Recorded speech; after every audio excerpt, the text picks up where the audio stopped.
Nomad? Nomad. Yeah, nice. So on, I'm going to call this meeting to order. Please stand for the pledge. Where's the flag? It's right over here today. I pledge allegiance to the flag of the United States of America and to the republic for which it stands, one nation, under God, indivisible, with liberty and justice for all. Thank you. And water. First up on the agenda is recognition and reports. We'll start with Nolan. If you can. No, it's afterwards. They're both Nolan. Oh, sorry, Campbell. Okay. Sorry. Sorry. Wait, is red on? Red's on. Hello? Okay, yeah. Cool. Guys, it's good to see you.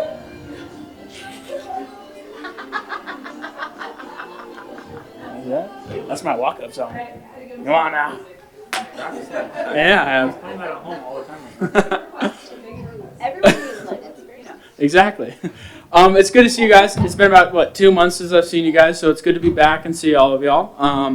But we're just going to dive into it. We had prom, our biggest event, come up. And if you guys have been to the Jewel Basin Event Center, it's also kind of known as pickleball courts, we chose to do it there. Our junior class was in charge of doing that, and they absolutely killed it on that. Hudson Capser especially, taking the lead on that. We took out all the pickleball courts, laid down carpet. We had a vintage truck, and we had over 500 people attend that. Yeah, it was huge. It was awesome. It was super fun, and probably one of the best prom I've ever been to. I've only been to 4 though here. Continuing on our student council, we have our blood drive coming up April 23rd. Just to give back to the community. Red Cross is coming in the flex space. We're just going to donate some blood and just do other things like that. With some of the money that we made from prom, we're going to offer 2 different scholarships to people in the Flathead community for about $500. Don't quote me on that, but I think that's correct. And just to people who need it and who, I'm just going to keep moving on. We had our ACT test, and the 9th, 10th, and 12th graders use it as an academic catch-up day, just because we don't have the facilities in order to house juniors and just have them separate and be able to lock in on their ACT test, compared to Glacier where they can have that. And then baseball at the Auto Body Shop, that's just in Evergreen. Our baseball team is doing pretty well. We have first season incoming, and it's just feeling really good. Track and field is happening too. We have quite a few people that qualified for state. And then tennis, we have a record high number of participants that is trying out and competing in the tennis matches that is upcoming. Last Friday, we had our music festival, which is a mix of band, choir, orchestra, and we had a ton of people perform really, really well there. Theater, we had Much Ado About Nothing. It's one of Shakespeare's comedies. That's going down. And then finally, we're having these collaborations with elementary schools where it's different things like culinary, theater, and music. Amongst that, we also have She-Ra and He-Man, where we just go and mix and we create a relationship with the elementary schools. Any questions on anything? Yes. You mentioned the ACT catch-up day. We have been talking on calendar committee about having a day off that happens to match with the end of the semester, and it just so happened that the ACT catch-up day was one day after grades were turned in. Do you like it after grades are turned in? Would you like it just before? Is it nice to have a relaxed day, or would you rather have it before to be a catch-up day, or how'd it go? You know, that's a great question. Personally, I liked it because I'm a senior. I kind of, I only have to worry about 3 real classes, and the other ones are kind of just more elective classes that I don't really need to worry about. But I really enjoyed it. Just being right afterwards, just not having really to worry about it. Like the semester's completed, all that stress is done. I get to sleep in. I get to enjoy myself as almost a reward of just having completed that semester. Any more questions? Cool.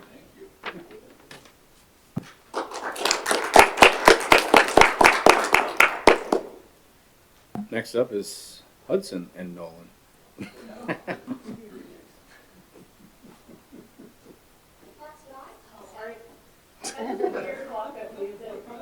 That was Layla, my Eric. No, Layla was fine. That's what I know was weird. Just like, what's happening? Because you have so much.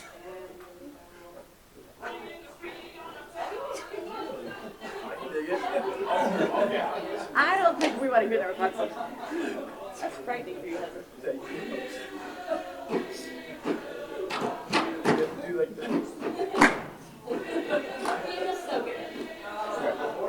All right, guys, sorry. We just had to have a little fun with you guys. Oh, we appreciate it. It was great. So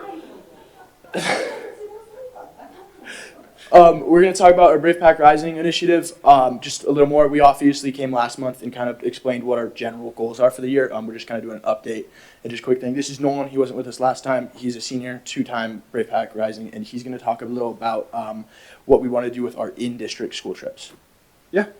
So overall, I know you guys have heard a bit about last year and this year and kind of got a debrief on that.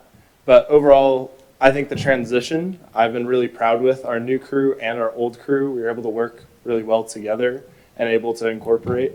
I know last year we heavily relied on Jensen and Facero to get a lot of those resources and be able to work towards the things that we were looking to do and kind of for the guidelines on that. I'm really hoping that now that we kind of built that foundation of the club, that our next generation can look to us and continue that legacy without quite as much support, but more kind of already figured out ideas that are being passed on.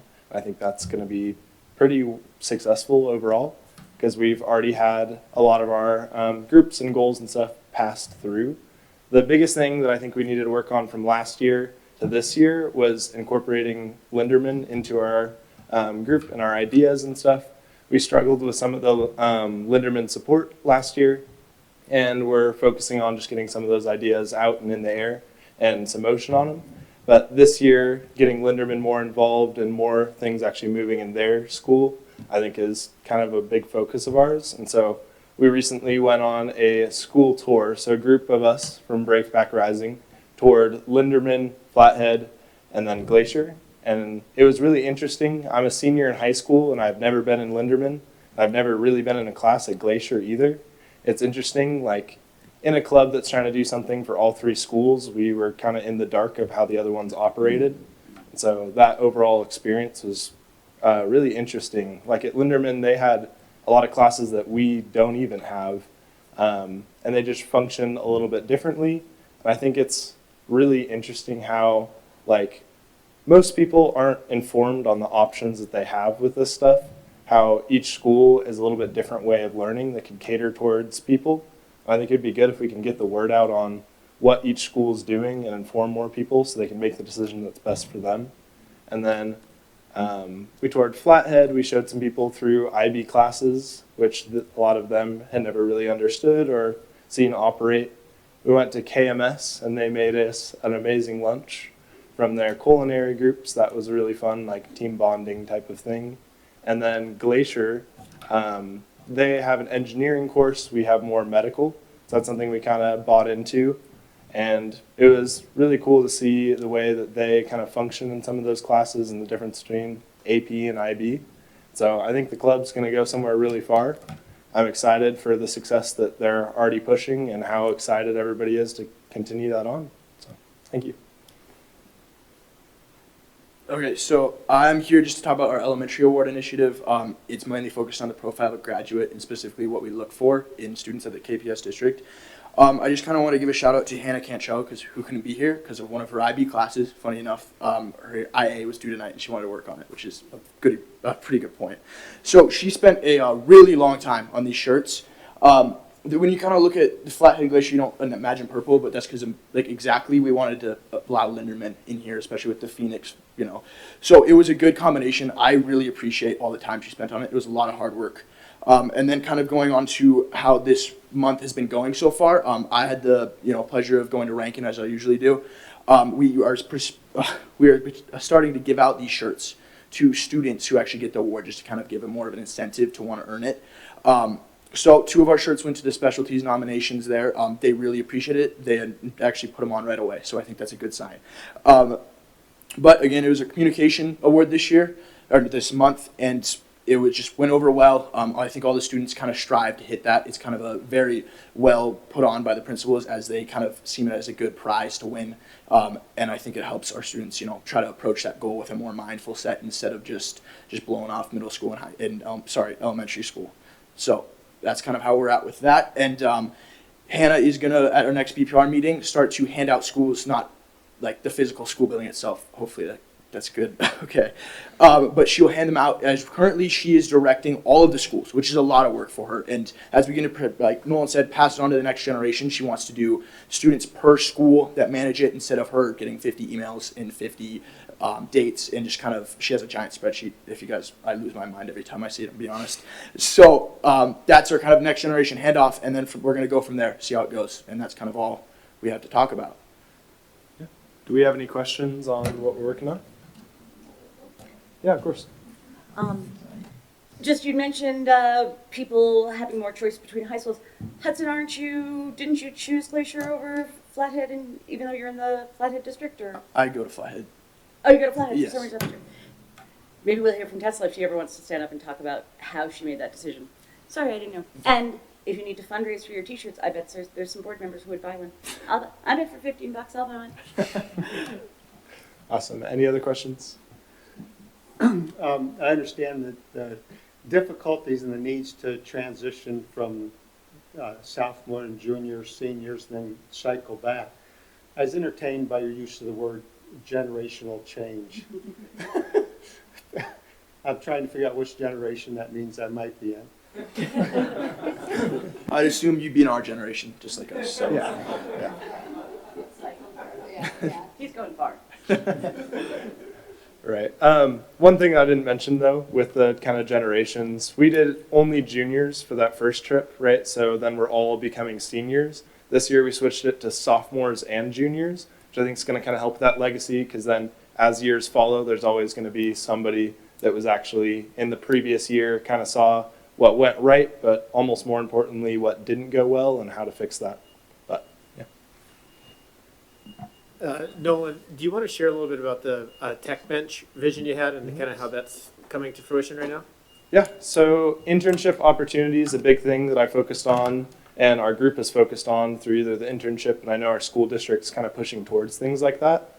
On one of those trips, I saw that there was a student tech bench, which was basically a place where kids were actually paid or getting credit to work on some computers, and where students could come for a certain time of the day, like a designated time period that they'd be open, and get troubleshooting and help. I also think it'd be useful because our IT staff is relatively spread thin. I feel like always running around trying to troubleshoot different smaller issues. If there's a way that students could, one, learn and benefit from fixing some of those things, but also take some of that weight off the IT staff. That's kind of the vision of what we want to bring to fruition with that. We're working towards it and doing different trainings, but there's a lot of logistics and little things that we're still needing to work out and push towards for that. Yeah, so just as an update, I'm pretty proud of Jason and Eric. They put together a plan, and this summer they're hiring some students to be the first group of students that take on those types of tasks. So they'll work over the summer, and then they're going to start a tech bench at both Flathead and Glacier next year. And those students next year will get credit and pay, and they will troubleshoot and then have access to the ticketing system. So they'll be able to take care of the low tickets, and then the things that they can't solve, they'll be able to enter it in the system. So those responsibilities will be into the system. So that was just a great vision that Nolan had, an observation, and then something we've brought back and be able to put in place. So it'll be in play this summer, and then running at Flathead and Glacier next fall. Nice. On your tours, did you say you did Glacier, Flathead, Linderman? Did you also do the Egg Center? We did not visit the Ag Center. That's something I think could also be useful. That's a good idea. That's something that I definitely know less about probably than either of the other two schools. And that's a interesting thing because it's kind of a mix of all the schools. That's a good place to focus where kids are already involved with each other and kind of intermixing, which is part of the goal of Breakback Rising. Any other questions? Thank you. No other questions, but I do just want to highlight that Nolan Sturck was an intern for the central office, and he's just an awesome young man, very helpful, really good ideas, put some things in practice. We learned a lot by having an intern, and we will do a much better job with our next intern, and he was our guinea pig, so I just appreciate his willingness and just the effort that he puts in behind the scenes with a lot of this stuff. Thank you.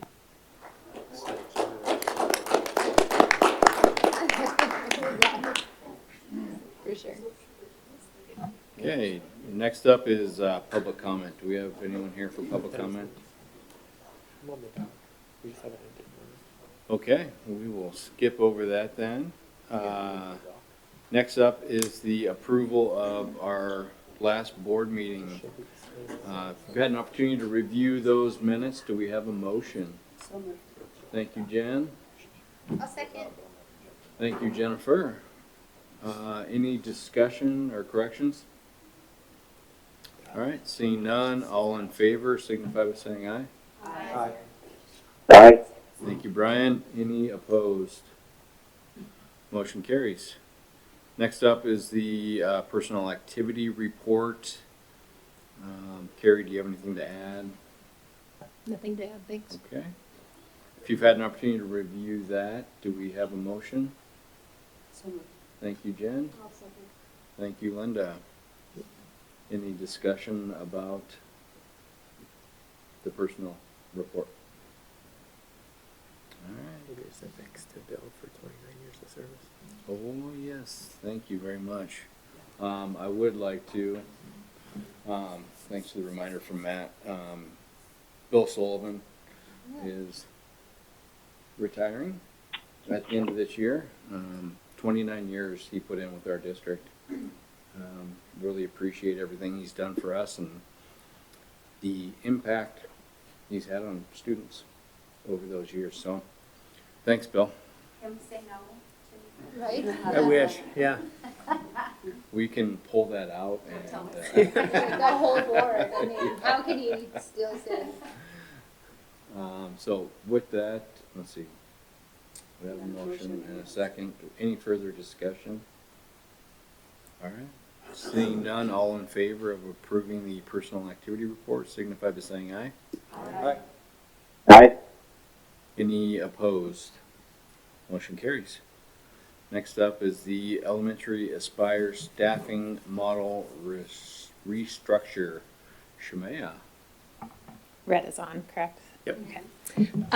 I guess first I will just explain what Aspire is for anyone who's not familiar. So we have some self-contained programs in our district. We've got developmental preschool, we've got Aspire, and we've got life skills.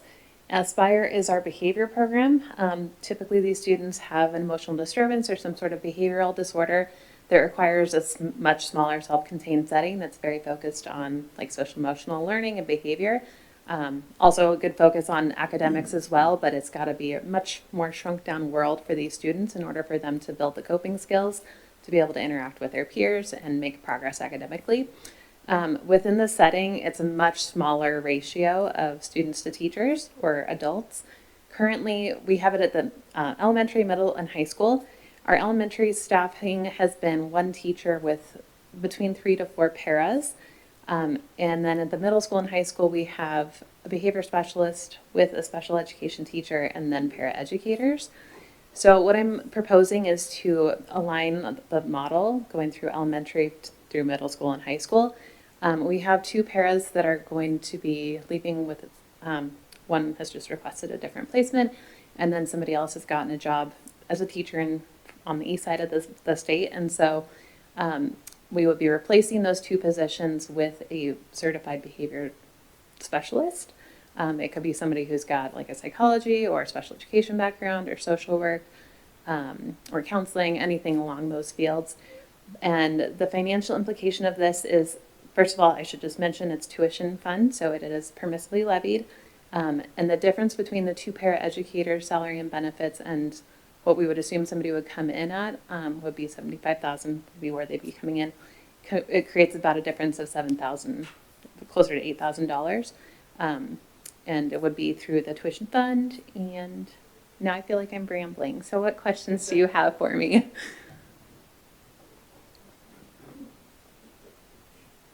Shemaya, You're good.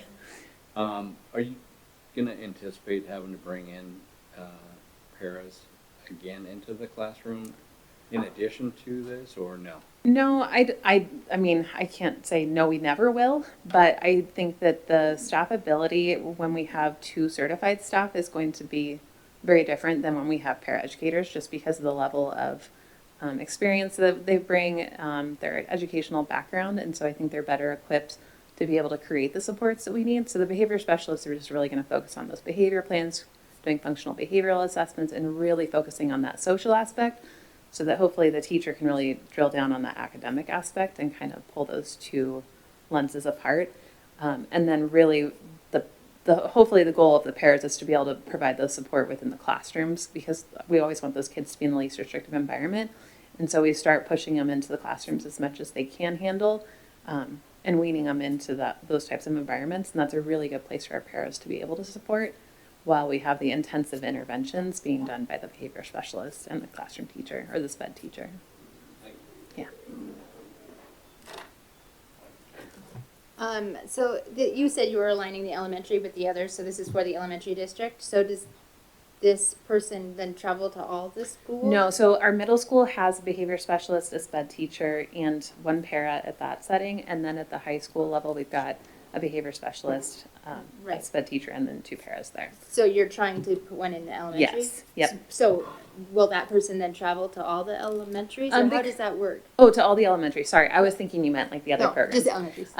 They could. I think that person's going to be pretty integral in doing consulting when we have students in a different building that they're like, yeah, we're thinking we need to have a different setting for the student to be successful.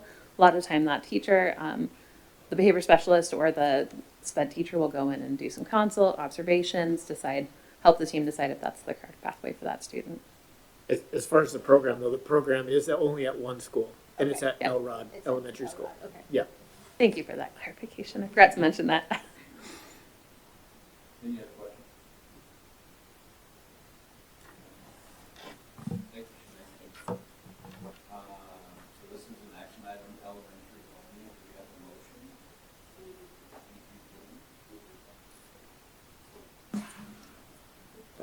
I'll second. Thank you, Jennifer. Any further discussion?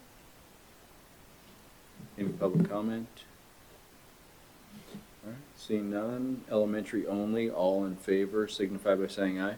Aye. Aye. Any opposed? Motion carries. Next up is the cancellation of the elementary trustee election. Chris, you taking this? Yeah, I'll take it.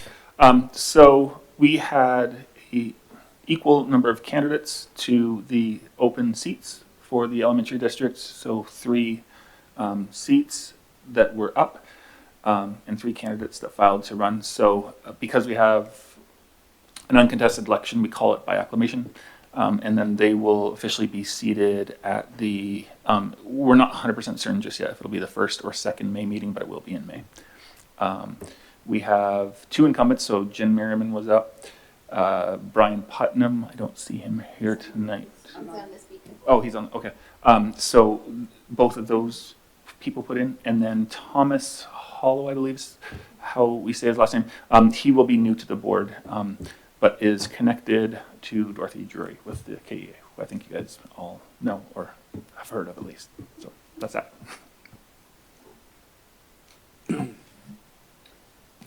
You have a motion? So moved. Thank you, Heidi. Do we have a second? Thank you, Rebecca.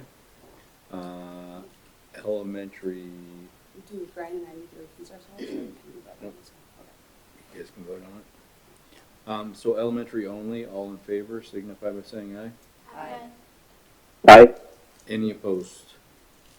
Motion carries. Next up is the cancellation of 2/3 of our high school trustee election. Chris? Yep, that's right. So we did have, again, 3 candidates for the high school side. For District 2, which is Evergreen and Helena Flats, Jack Fallon was the only candidate to file.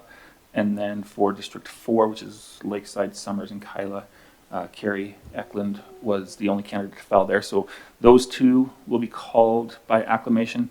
So that said, we will be running, it's District 1, which is West Valley, Smith Valley, those districts out west of town.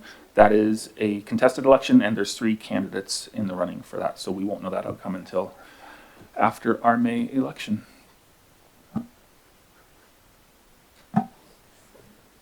Do we have a motion? So moved. Thank you, Linda. Second. Thank you, Jan. Any further discussion? Rebecca? This is somewhat tangentially related, but we had talked in both governance and policy committee about having outgoing board members be offered the opportunity to give out diplomas or be involved in graduation, as they were the board members when those students were in school. I think the only person this probably applies to this year is Will, but I was wondering if we had moved forward in any way of putting that into action of any sort. Not to my knowledge as of this point. Can definitely be some discussion that we can have down the road. So, with There's your discussion of it, by the way. with that, all in favor, signify by saying aye. Aye. Aye. Any opposed? All right, motion carries. Next up is the fiscal year 25 audit report. Chris? Yep, so we receive an annual audit. It's part of Montana law that we have to. We just received our finalized audit report and audited financial statements probably a week and a half ago or so. The audit reports, the summary of it all, it's a long thing if you've never looked at it. But all the way down on page 96 is where you'll find kind of their summary results. The opinion is unmodified, which is the highest opinion that you can have. It's a weird term, but that is what it means. And then there's no material deficiencies or weaknesses that were identified in the audit. So that's all the information about that. If you're ever really struggling to sleep at night, open this up and a page and a half in and you'll be out. Warrants, yeah. I have a fun question for you. Post-employment benefits, the health insurance that's provided for retirees after age 30 or after 30 years till age 65. In the past, there's always needed to be some kind of report done every couple of years to address any liability issues. How's that being addressed now going forward? Is it being addressed differently? No, we still engage. It's not Actuaries Northwest Jack. They got bought, and the name of the company that bought them is eluding me right now. It's Kelly Gabrinsky still, our actuary. They still do the every other year actuarial evaluation, and on the off year, there's just a recalculation, but not a full actuarial run on it. Are they still identifying a long-term liability even though it's not a liability to the district? Yeah, and the material kind of piece of that calculation is to do with the risk profile of that specific demographic being a higher likelihood of payout due to their specific demographic than what like new teachers in the district would be. So there's that piece of holding those on our plan that does create the liability. However, to your point, it is a non-cash liability. And when realized, it's realized in actual real medical expenses. So It just seems like it's not necessary, but Yeah, fair. It's expensive. That valuation is about a little better than $10,000 a year, or every other year. That said, we did forego that and did receive a, I can't remember, whatever the opinion was. We did have an opinion 5 or 6 years back on our financials that was the lowest opinion that could be given by an auditor. So We just need to continue ignoring it, but I know we can't. Thank you. Just wanted to say good job, Chris and team. You know, we get audited and our books are open to the public at any time. And for this audit to come out and be available to our public, I think it's wonderful and good job.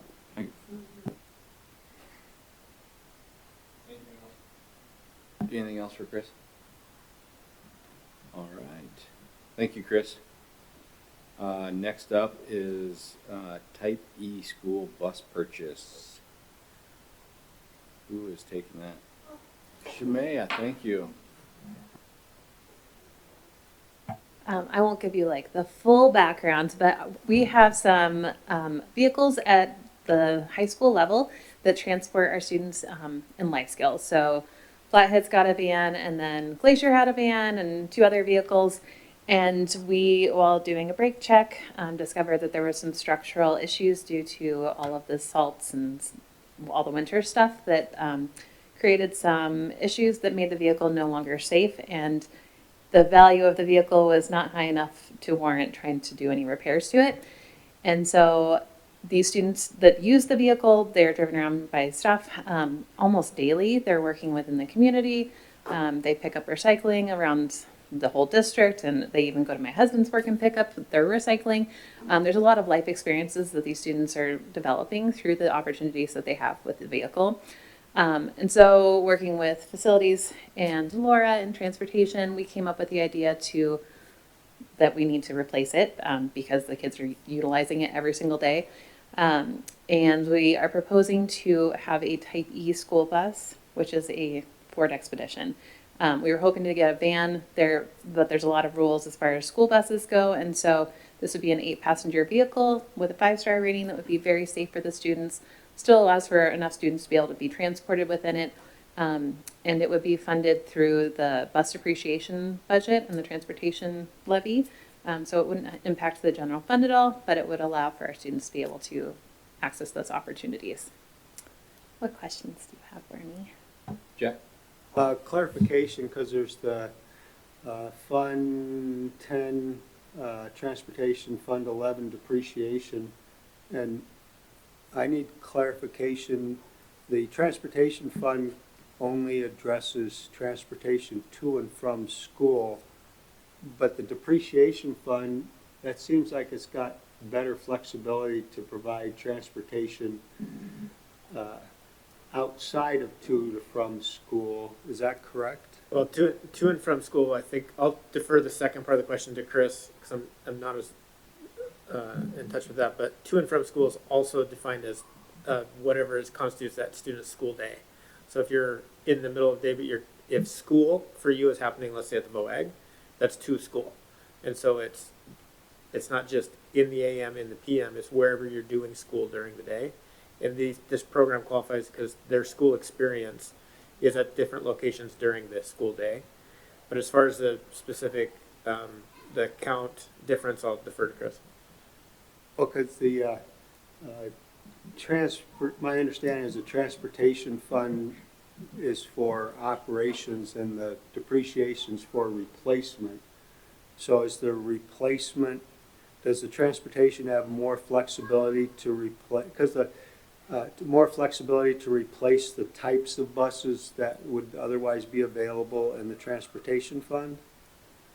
The plan with this one, Jack, was to purchase it from the bus depreciation fund, with the main reason being legally to do it, it has to qualify as a school bus. That's why Ms. Shimei is kind of limited on what she can buy. She cannot buy a minivan that doesn't have the proper crash test qualifications that define what qualifies as a school bus.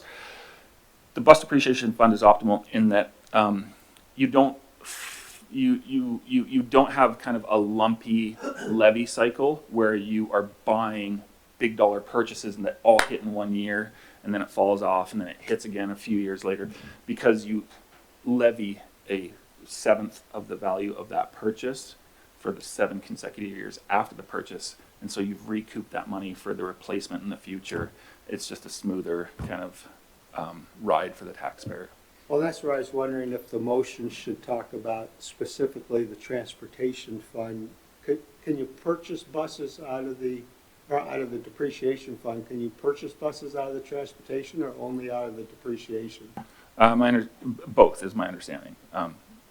So which one should the purchase be made out of, transportation or depreciation? Bus depreciation. Bus depreciation. Okay, I just didn't know if the motion should be specific to the depreciation fund 11. Just a thought. Yeah, we listed the bus depreciation in the financial implications specifically, and we had this conversation internally. But yeah, the recommendation would be to pay for it out of the bus depreciation. Yeah. Well, I saw where it was mentioned in the one, but not the other. Yep, good clarification. Thanks, Jack. Rebecca? Again, somewhat tangential. I actually wanted to point out to our soon-to-be new student board representative, I heard that one of your interests was after-school transportation for after-school activities. And I want to say, pay attention to these discussions about the transportation fund, because the difference between the permissively levied transportation fund that can only be used for to from school, one of the problems with the after-school activity bus that everyone knows I've been for many years, is where to fund it from, because we can't fund it from transport. Makes sense. There are our buses. You fund it from transportation. It can't be funded for transportation. I'm just saying, pay attention to this sort of, this might seem dry and totally unrelated to everything, but this sort of dry thing actually does affect real issues in that way, and one that I know is dear to your heart. Any other questions, comments? Do we have a motion? So moved. Thank you, Jan. Second. Thank you, Jack. Any further discussion? All right, seeing none, all in favor signify by saying aye. Aye. Aye. Any opposed? Motion carries. Thank you. Next up, thank you, Schmidt. Next up is the approval of the intercap loan application. Chris, is that you? Yeah. Oh, I can get started, and then if there's specifics about the projects, I'll defer to Jeff on those. Over the last probably, I guess, year or maybe a little more even, but specifically since Jeff's arrived in the district, there's been a kind of a fine-tuning of the most important projects for kind of like the operational continuity of the district, right? And then ranking those by risk and safety and impact to operations to kind of triage the most important ones. And so on the elementary side, we have triaged those and prioritized them. This current year spent a fairly significant amount of money on infrastructure projects, just getting some of our biggest vulnerabilities taken care of. HVAC project at KMS, which was close to $1 million project, and then a few others. This will kind of take care of, Jeff, again, I don't want to kind of say things that are incorrect here, of the majority of our major infrastructure gaps, and those are really truly boiler systems in our schools. So this loan would cover 2 of those boilers and heating systems being updated or fully replaced potentially. The loan amount would be about $2.3 million, and it would be over a 15-year term. The payments on those, the rate is variable, but it's indexed tightly to the 1-year Treasury note, so it's not just arbitrarily set by the Board of Investments at the state level. So we would see some variable rate interest, but as of right now, that annual payment would be about $217,000 a year. We would anticipate paying that out of our building reserve fund on the elementary side. We currently realize about $400,000 of revenue in that fund annually, so that would still allow us in the neighborhood of about $180,000 that we could put away towards future projects. with the remaining amount paying the interest and principal annually. So that's kind of the big picture. We have submitted the application because there is a hard timeline that the Board of Investments have. This authorization would just be, if approved, for us to accept it and fund a loan for those projects. And we will likely know after their May board meeting, which is, I believe, the third week in May, if we've been approved or not. Any questions on the finance side of things?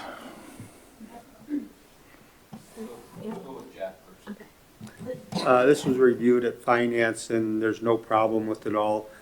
Intercap loan is very common with a lot of public entities.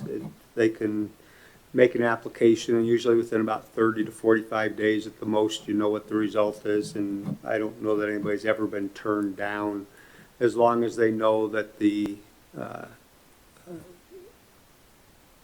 funds are dedicated from the specific account, and we have ways to assure that. So there's no problem funding it. There's no problem doing it. And when you're exchanging a $217,000 a year payment for $2.3 million and still getting a lot done and still have the cash flow for it, it makes sense for the projects that need to be done. It's me. Who's the loan from? The Board of Investments. Montana Board of Investments. It's called an Intercap program, and they just lend to local government institutions. Okay, it's like its fund. whole own. It's its whole own thing. Yeah, that's correct. Yep. So like even the local city, when they're doing projects that they can't pay cash for up front, they go through the BOI. It's a pretty common practice for governments across the state. Okay. And interest rates the same for all kinds of projects, or? Yeah, that's right. Interest rates are fixed for a year, reset annually. Yeah, the term is variable depending on the type of collateral. So because these are infrastructure projects, we can get out to 15. Things like technology or other things would have a shorter term. But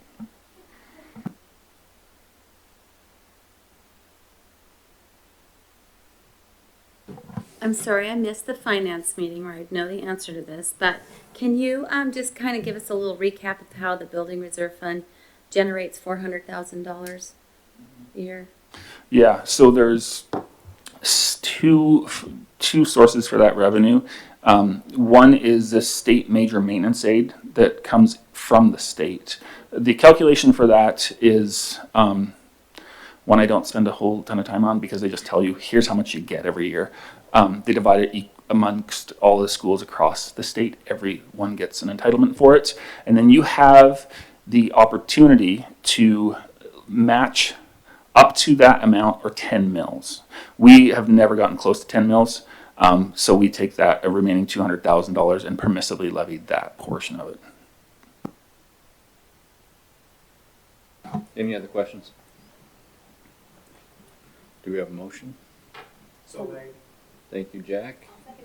Thank you, Ursula. Any further discussion? Take it on that motion. Sorry, I'm fine. I'm just so close right here. Okay. All right, seeing no other discussion, all in favor signify by saying aye. Aye. Any opposed? Motion carries. Next up is the FHS Auto Shop. Huh, interesting, a boiler system here. Chris, are you taking this? Jeff is.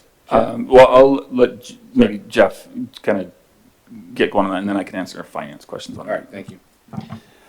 Good evening, everybody. So this is, like you said, one of our boiler projects. So what we did before I arrived, what the staff did was identify a lot of our deferred maintenance and what hasn't been done for, in some cases, 30, 40 years.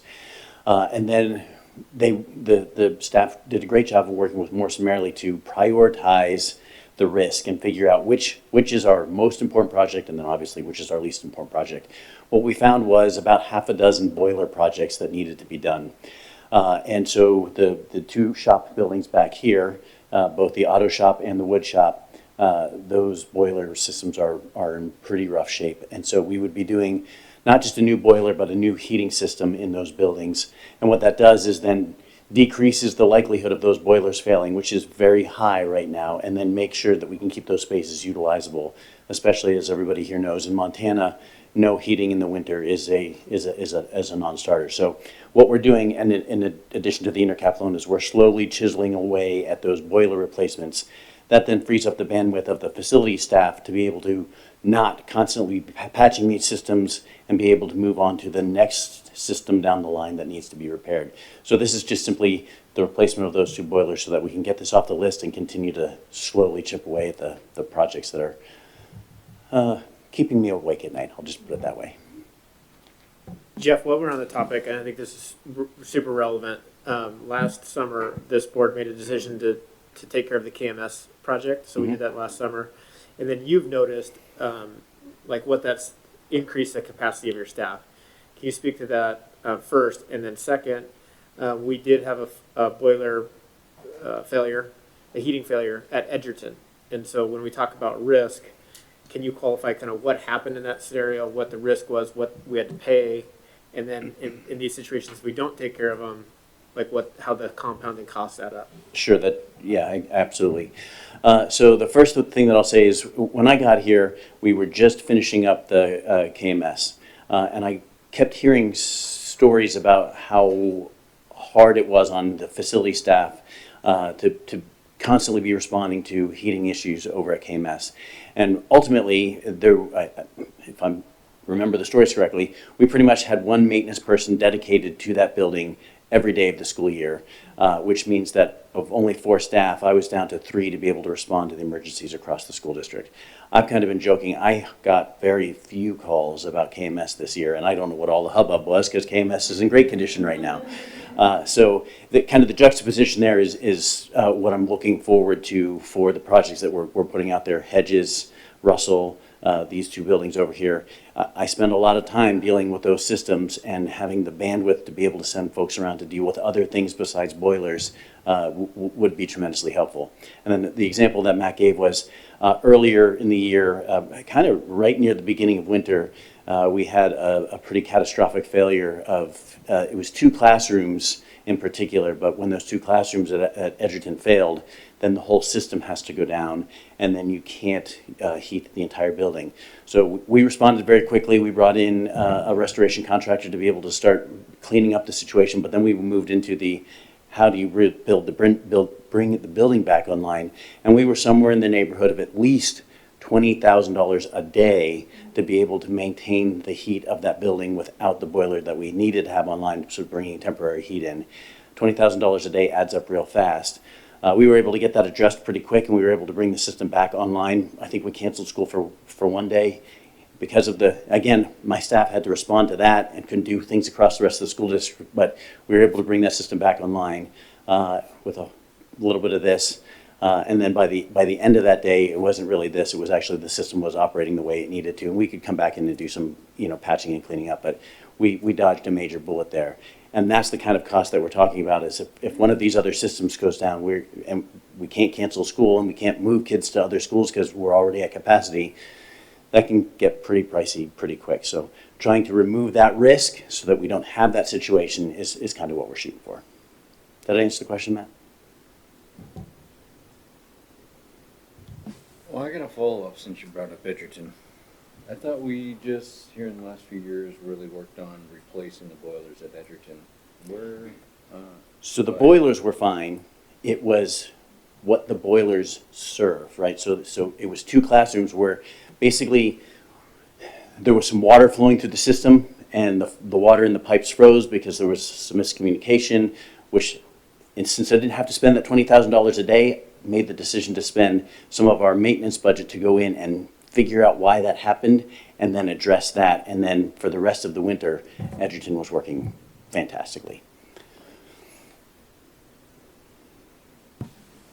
Any other questions? Carrie?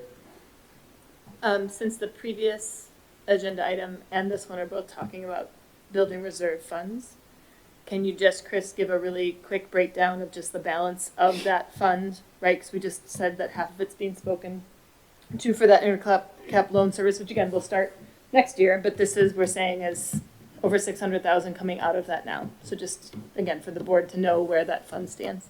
Yeah, so sorry, my mouse is, the high school building reserve has a balance of just about 2.4 million, and then 500,000 in our building fund, which our building fund is leftover bond money that is in that ballot when that bond passed explicitly stated that deferred maintenance or maintenance at both GHS and FHS would be permissible uses of the funds. So combined on the high school side, $2.8 million is what we have available currently. The elementary side is a little more dearth, shall we say.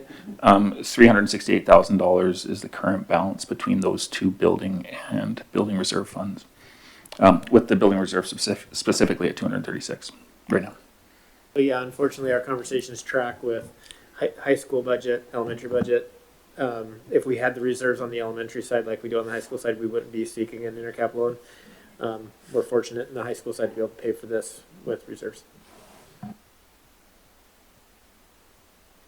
Can we ever borrow from ourselves? I mean, could we lend From different districts. high school to elementary? No. And then the interest, we wouldn't be paying out to a third party? I know it's only 4.5%, which is a tremendous interest rate, but can we, oh, it's just an interesting thought. I think we'd have to run that past some sort of legal authority, but my top ahead thought would be based on the specific bill, and I can't remember the number that passed last year, that effectively allows two districts to combine their interlocal and commingle those funds, that we probably could structure something along those lines. And then if internally we wanted to create a repayment plan, that would probably be something at the sole discretion of the board to set up. Yeah. I mean, it's just an interesting thought, because then, we wouldn't be paying out 4.5% interest on $2.2 million over the next 7 years, right? Which is real money. But it's just a thought. And I guess if, say next year we have a high school issue that would require that, then we could look at an intercap loan at that time. But it's just an interesting thought.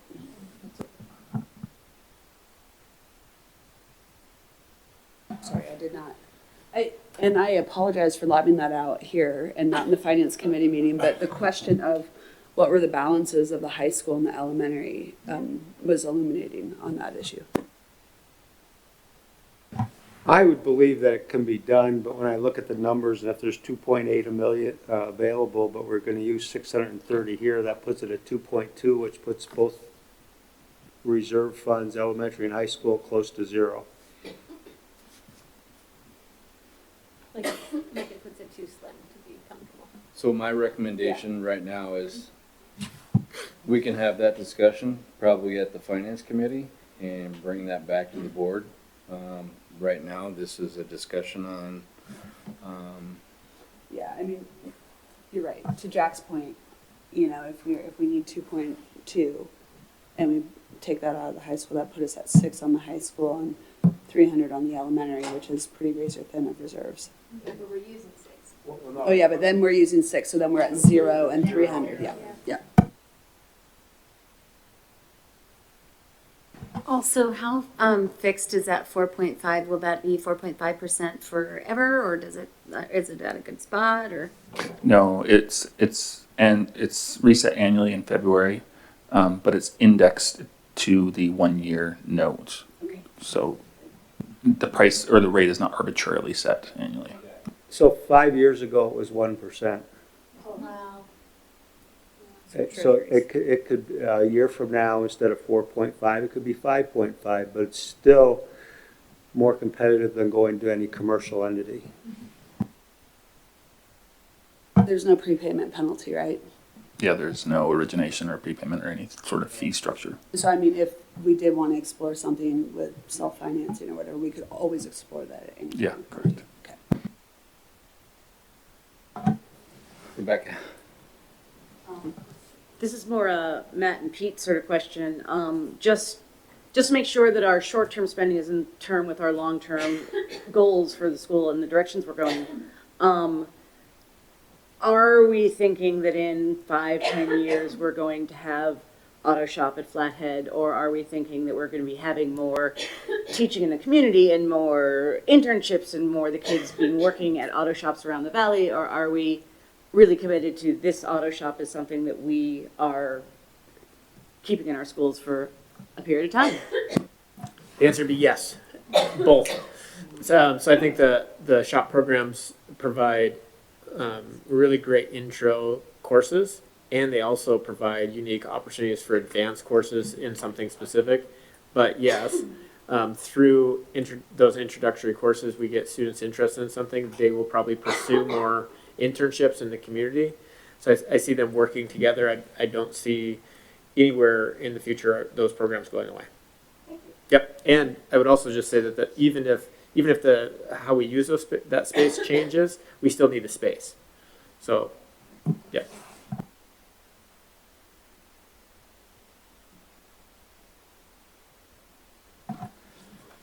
Any other questions? Carrie, would you like to make a motion? So moved. Thank you. Do we have a second? Second. Thank you, Jack. With that, all in favor, signify by saying aye. Aye. Any opposed? Motion carries. Next up is policy 1105. Matt? Yep, you guys have seen this before. So 1105 is our membership and term of office for trustees. And what we explored before, some optional language provided by MTSBA regarding what it would look like for a student representative. And this is the option that I'm recommending in this policy to move this forward. It's strategically placed on this agenda ahead of the next decision. But we've talked this through. Nothing's changed from the previous discussion. Limiting the term to one. It is a non-voting student representative. Able to answer any questions if anybody still has them on this. Any questions? All right. Seeing none, is there? No. So when I was in school, it was called a government class, and you had to learn all the legislative processes. What is it called now? It's not this class. Pardon? It's not Sula class. I know, but is there a class that would accomplish something like that? Okay, thank you. Any other questions? Yeah, go ahead. One of the things that came up when we were discussing this was whether it would be a always one term thing or whether it would be an option for 2 terms. Just putting that out there to put in everybody's mind if it came up as a question. Thank you, Ursula. Any other questions, comments? Are we voting on the policy or on? So we had changed our policies so that legally required policies could be done in one. I'm not sure, this is not a legally required policy, so do we have to do 3 readings, or do we want to, or just, I'm fine with doing this on 1 reading. I just want to make sure that we're all clear on what our policies are. The short answer is all policies can be approved in one. This is not legally required, but MTSB is not using that language anymore anyway. So there's no policy that they're saying is legally required. But you can approve this in one, or you could wait and approve it at the next one. We're not technically seating Tesla until, was it the April? May 5th. No, it's the second meeting. May 12th. May 12th meeting. So we do have another meeting in between if you'd like to have it go through 2 readings. Move to approve this today on 1 reading. Any other? I got it. I'm good with it. Go ahead. I was just wondering, I'm sure, I missed the last meeting, and I was wondering if you had plans to get with like other class presidents and other members of the student body so that you could hear their voices as well. Heidi, that is the next topic. Please disregard my too much coffee. We're all excited. I know.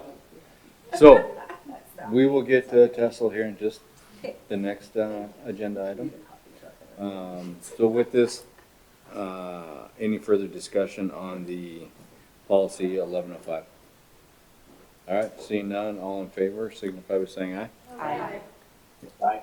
Any opposed? Motion carries. Next up is the KPS Student Board Representative. Matt. This will be the most fun you have all night. I'm super excited about this. I'm glad that the board's also excited about this. We had 3 of our trustees sit on the interview committee, Ursula, Linda, and Jen. And I could talk forever about it, but you guys hear enough of me already. So I'm going to let those 3 trustees just talk about the experience they went through to recommend our first ever student representative. So we had 13 candidates and interviewed 5. I got my 5s and 3s conflated there for a second. So 13 candidates, interviewed 5.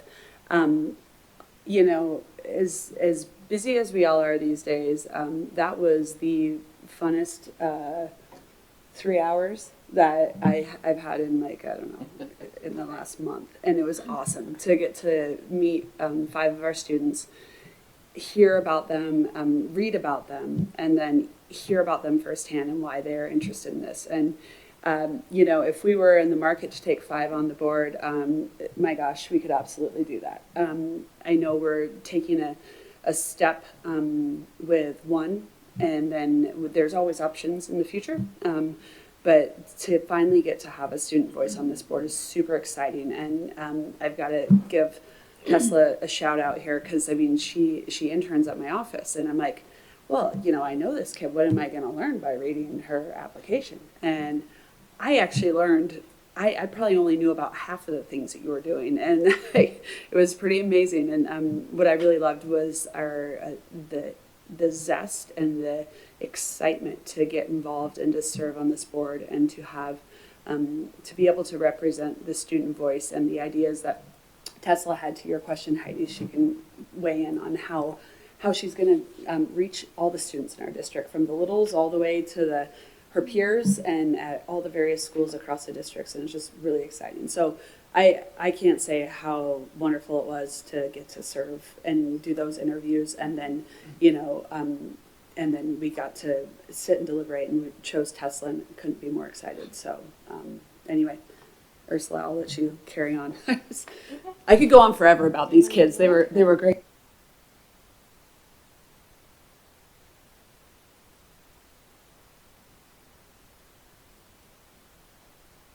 Okay. I know, sorry. The candidates really were incredible.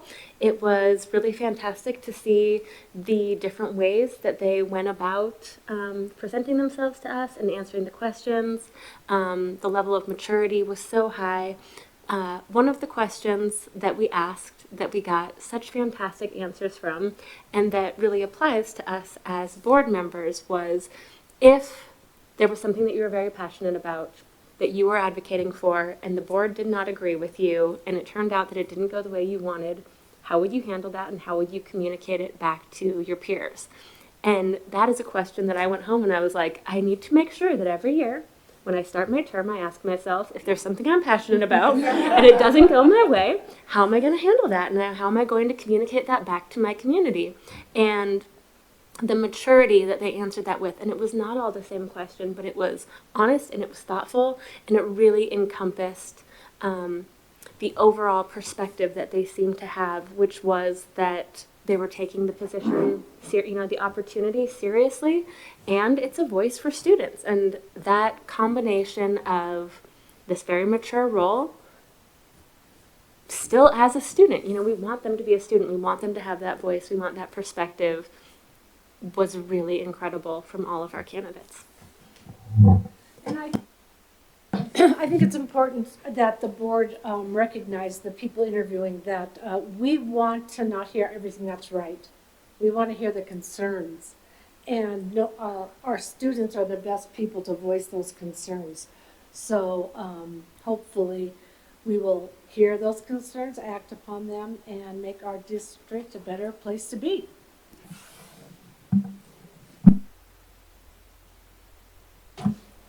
Anything to add? Just give maybe Tesla an opportunity to introduce herself. Step up to the podium and turn the mic red. You'll get to learn this process a lot, and the board chair will remind those people that don't turn their mic on. Alrighty, well, my name is Tesla Levy-Cohen. I'm a sophomore at Glacier High School, and hopefully I'll be serving as the student representative here on the board. I'm really grateful for the opportunity to be here today, as well as to serve our student body, and just to have the opportunity to represent the overall really rich and diverse perspectives we have from our KPS community. I'm welcome to answer any questions you guys have for me. Have you been in the penalty box? Cannot confirm or deny. At home. Cannot confirm it. Tesla, you're very impressive. Just what is your plan to make sure that you're representing all of the student voices? Yeah, absolutely. So I touched on this a lot in my interview as well in my application. I think there's a couple strategies that, just from my perspective, would be the most effective to get really access to all grade levels. The first of which I think would recommend doing surveys. There's already kind of being in place at both the high schools. I know I filled out a couple. We have like a specific class period in which we can fill these out. I've seen varying levels of success with these. I think this would be a really great way to reach both middle school perspectives as well as high school. I also recognize the fact that maybe elementary schoolers wouldn't be all that inclined to get on their computers and answer surveys. So I also think that a lot of face-to-face communication is going to be really important. Even at the high school level, honestly, this looks like visiting classrooms as well as various types of out-of-school activities, going to student council meetings at both Flathead and Glacier, and just prioritizing that. I also touched on the idea of having forums, very similar to board meetings like this, but in maybe a less formal setting where students maybe feel like they have more freedom to come and speak, or even just hear like current events and transparency, just what's going on, progress on various issues, etc. I think the biggest thing with this is just going to be transparency, letting students know how issues are progressing, as well as the work we're doing to try and get things done.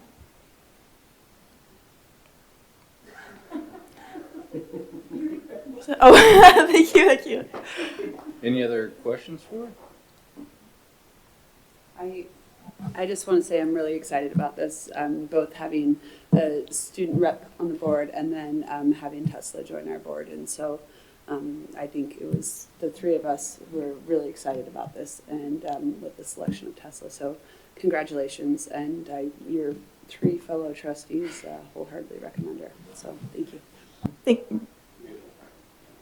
Just let us, as a board, know how we can support your efforts too. So you've got a lot going here, and we would like to support you in your efforts as well.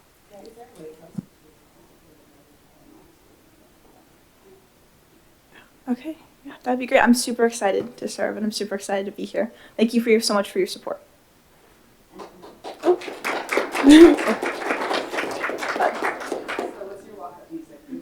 Oh, I feel pressured. Does it have to be exciting, or can it be just like something fun? I think some Red Hot Chili Peppers would be. And then, sorry, did you have a question?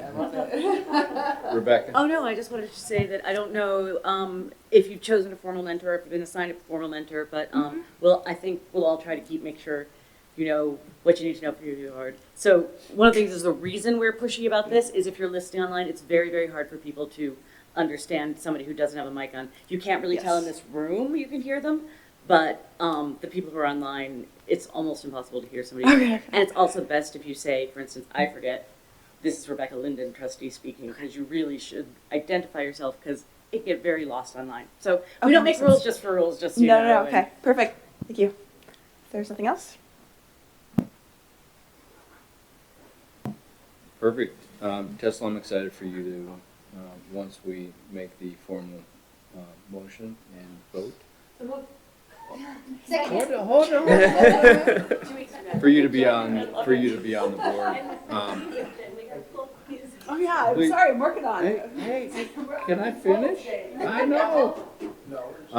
It is important for the board and the entire KPS community to get that student perspective, and hearing from our fellow trustees sounds like you're going to do a great job with that.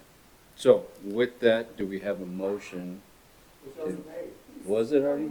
Okay, wait a sec. But I hadn't called for it yet, Jack. All right. There was a second here already. Okay. All in favor signify by saying aye. Aye. Any opposed? Aye. Carry the motion. Jim. Thank you. All right. Welcome. Well, you'll be seated at the matriarch.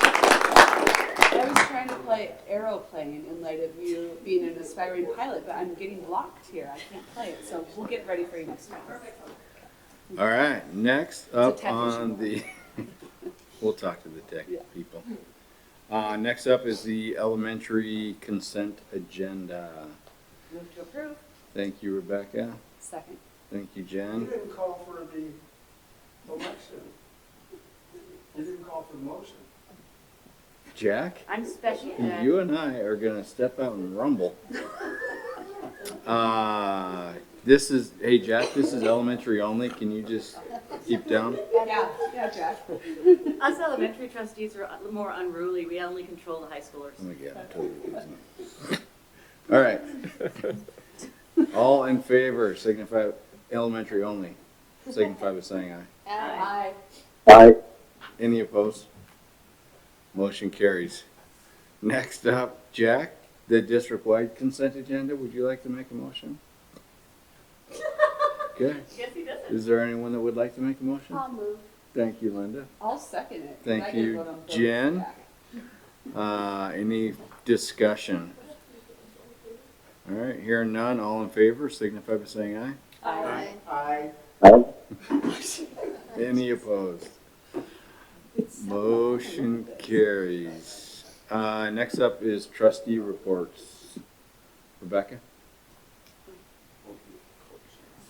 Just like last week, it's time for some appreciation and it's art season. I don't know if everyone saw the article about Dr. Hill. Did she have a doctorate? And her French program that got the highest honors over at Glacier, and I'm sure we're all thankful and grateful and happy that she's doing so well with that program. And we have, somebody mentioned the Shakespeare at FHS. I can't remember what's going on at Wolf, but there's also a play there. You can go to music every night if you want to. 8 minutes. 8 minutes. Oh, that's right. That sounds really exciting. Yeah. For the next 2 months, you can probably go hear our students perform in one way or another every day of the week if you have the energy. I make about 3 a week because that's what I got. But there's another really exciting one. Flathead Valley Community College does a musical every year. And this year, I think 4 high school students are going to be performing with the FVCC musical. And we've only ever had a maximum of 1 and usually 0 before. So it's very, very exciting. I hope you all go. I think it's next week. It's Into the Woods at FVCC. And Sondheim, if anyone follows music theater, should be awesome. No report. Yeah, I don't really have anything either. No report.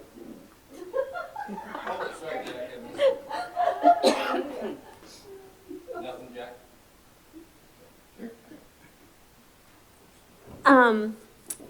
I was so happy to be a part of Tesla's interview. That was really fantastic. Also, this last week, I got to go to the ACE Mentorship Lunch, which was at KMS. And I had heard of the ACE Mentorship Program, but truthfully, I guess I did not really know what it was because I learned a lot.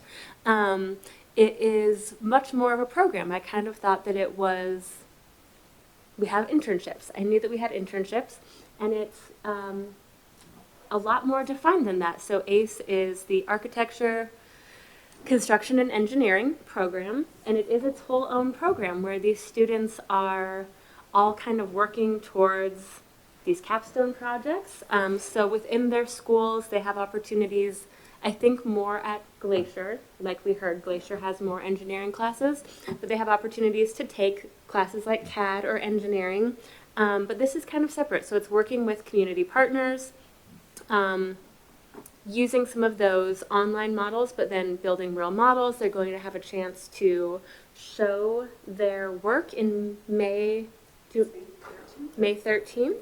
But so it really is more than just an internship and more than just a class. It really is kind of those things we've talked about where it's coming together to really overlap the class and internship experience.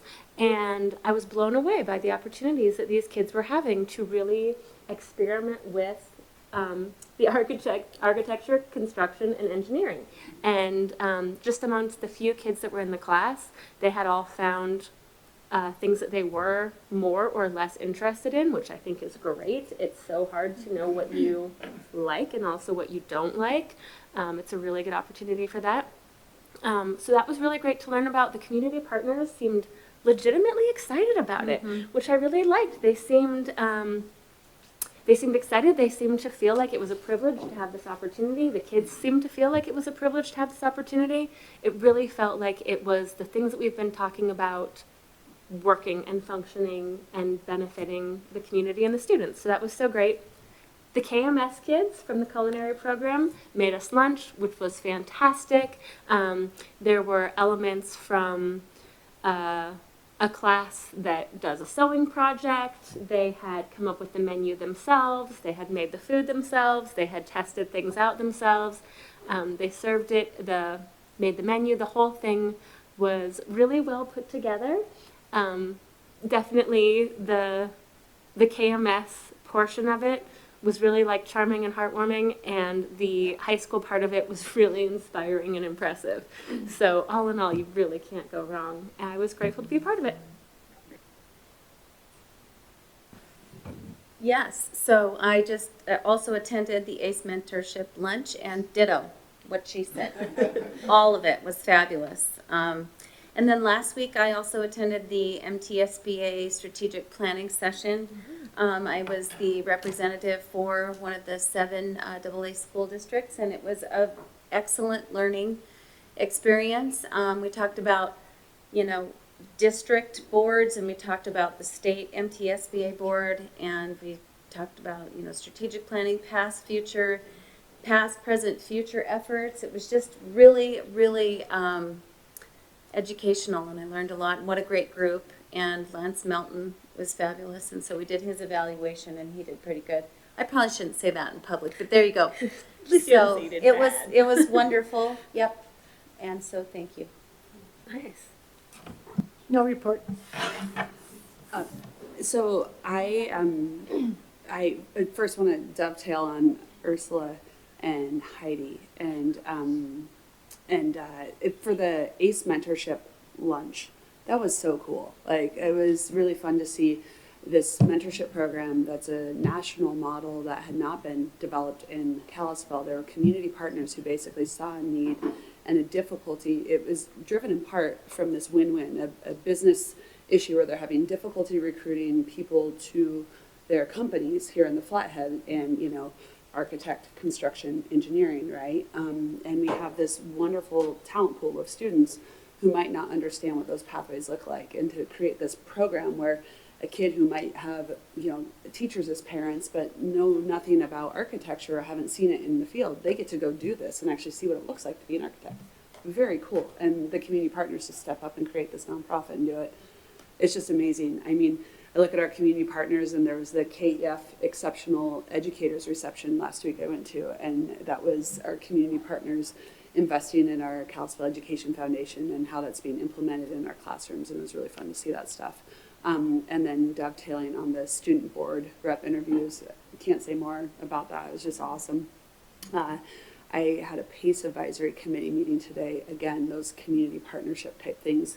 So hearing about how our public charter schools working at FHS, as well as our work-based learning, and I get the distinct privilege of hosting a couple interns at my office, and I have Tesla as an intern, and Dalton. So Tesla's from Glacier and Dalton from Flathead, and it's just wonderful.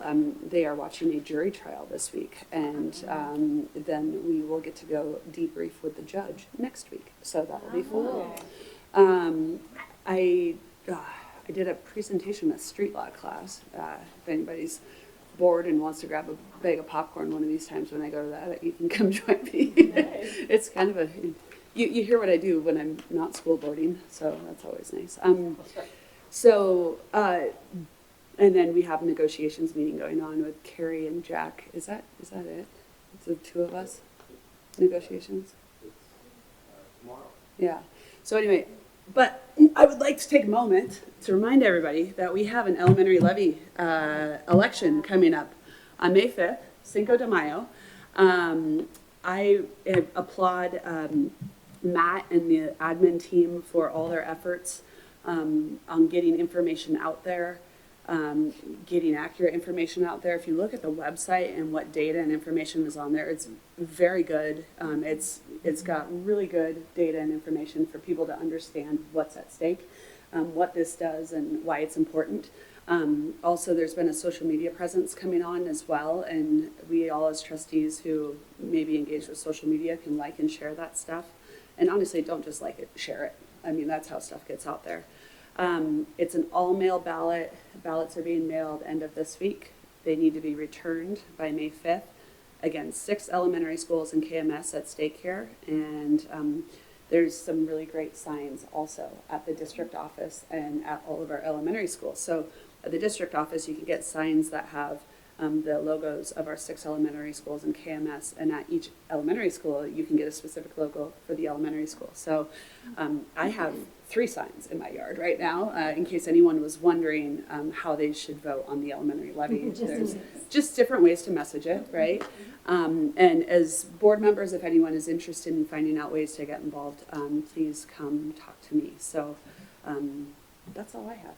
Thanks. Perfect. I don't have anything either.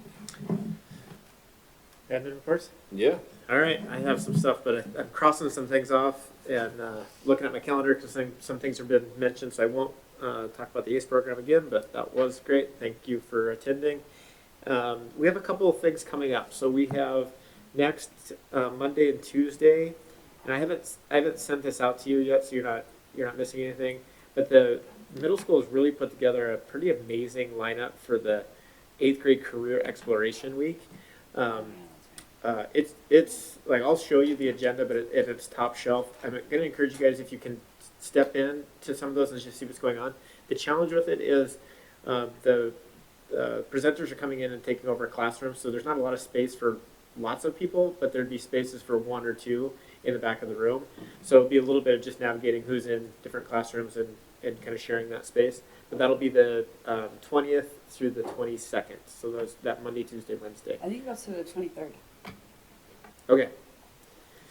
I'm 1:15 on the 23rd. Okay. So if you want to watch Jen present. The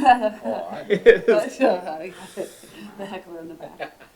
And those are busy days for us as a district. We're also hosting McCall Flynn. She's the executive director for the Board of Public Ed. And she will be in town on the 20th to visit our French class, it was mentioned earlier, that Seal of Biliteracy program. And there's an evening session on that at Glacier. And it's from 6 to 7 at Glacier, where that program's going to be recognized. McCall will be in town for that. And then we're getting her to stick around on Tuesday. So we're going to get some time with McCall. She's going to visit our charter schools on Tuesday, and then we're going to have lunch. And for us, this is an important opportunity to also talk to her about the school funding mechanism. And we've been talking about this for a long time, but there's a significant disparity between the elementary funding and the high school funding. And then where McCall plays a role is in Chapter 55 with the accreditation standards, we have less capacity in the elementary because of the class sizes, right? So we need those people in government to be talking between the Board of Ed and the legislature to understand the funding mechanism that they're putting in place when you need more elementary teachers than high school teachers, and we're funding elementary students at a lesser rate. So we're trying to make those connections.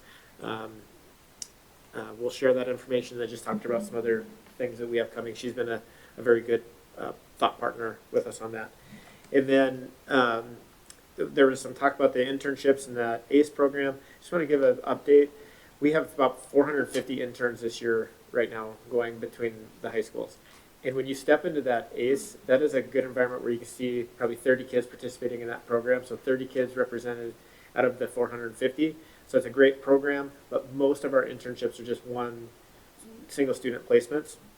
which is just an incredible number. And also, when you step into those programs, you see 30 students that are a mixture of our high schools, and they're collaborating together. That just adds another level of specialness to that.